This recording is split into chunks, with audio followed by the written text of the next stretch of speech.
Ezekiel 22 verse 30, I looked for someone among them who would build up the wall and stand before me in the gap on behalf of the land so I would not have to destroy it, but I found no one. 1 Timothy 2 verse 1, I urge, then, first of all, that petitions, prayers, intercession and thanksgiving be made for all people. James 5 verse 16, therefore confess your sins to each other and pray for each other so that you may be healed. The prayer of a righteous person is powerful and effective. Romans 8 verse 26, in the same way, the Spirit helps us in our weakness. We do not know what we ought to pray for, but the Spirit Himself intercedes for us through wordless groans.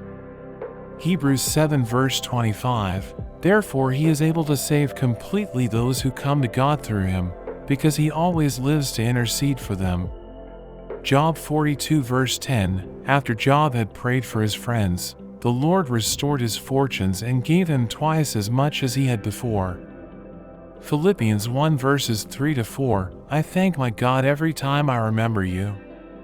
In all my prayers for all of you, I always pray with joy. Colossians 1 verse 9, for this reason, since the day we heard about you, we have not stopped praying for you. We continually ask God to fill you with the knowledge of His will through all the wisdom and understanding that the Spirit gives.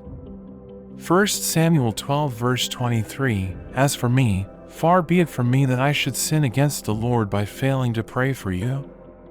And I will teach you the way that is good and right.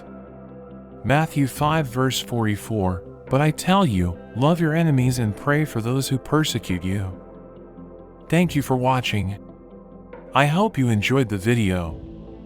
If you did, don't forget to like and subscribe to the channel. See you next time. God bless you.